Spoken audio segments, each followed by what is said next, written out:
Welcome to the Deep Dive. We're the place that tries to cut through all the noise and get right to what matters. And today we are plunging deep, really deep, into Sabrina Carpenter's song Manchild.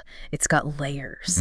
Definitely a lot to unpack there. So for this deep dive, just so you know, we're working from the official lyrics and some key bits from the official music video transcripts. Right, those are our main sources here. Our goal, our mission today, is to really pull apart the lyrics, get into the song's whole emotional vibe, and Carpenter's vocal delivery, which is pretty unique. Yeah, and we should also touch on the production, maybe some of those literary tricks she uses. Exactly, and how it all fits into her artistic journey.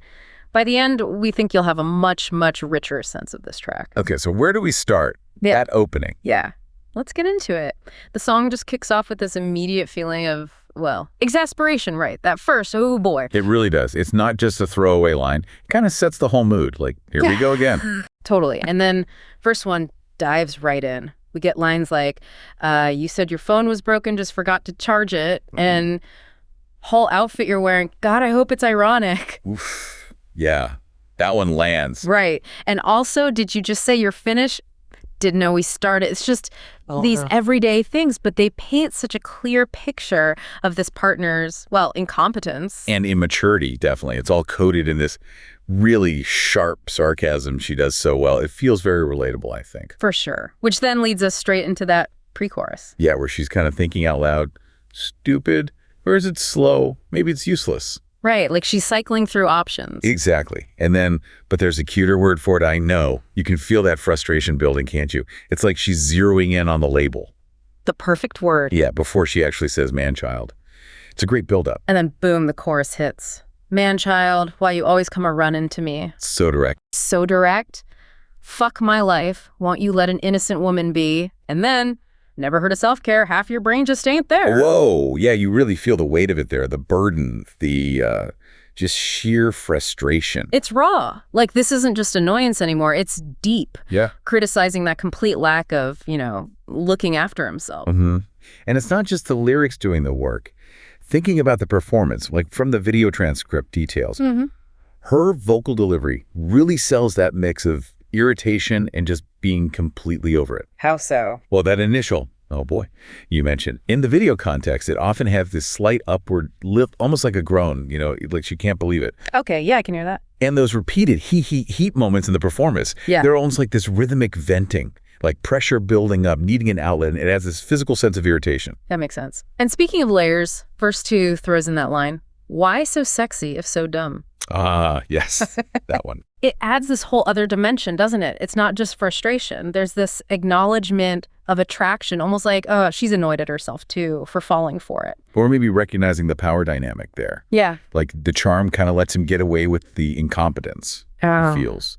Yeah, conflicted is the word, but maybe even a bit self-aware about being manipulated by it. Sharp. Right. And let's talk production for a sec. She produced it with Jack Antonoff. Quite the pairing. And you can kind of hear that Antonoff touch, even without knowing every specific detail. He often has that shimmering synth thing going on. Yeah, like a polished sound. Exactly.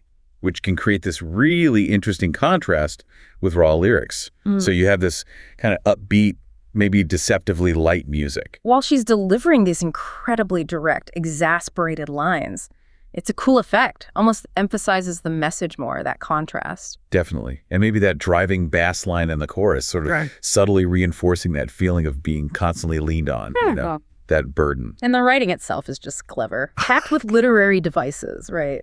Oh, totally. The irony is thick.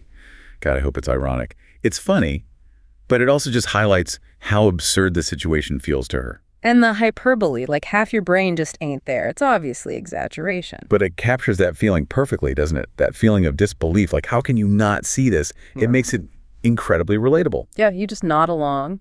And then there's the bridge. This feels like a key moment.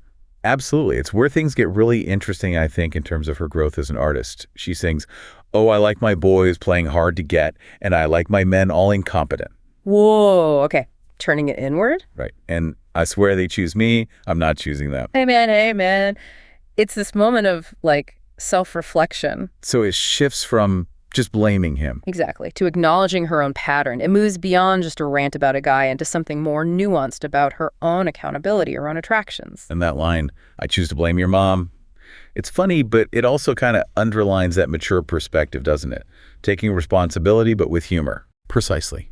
It shows real candor, real growth.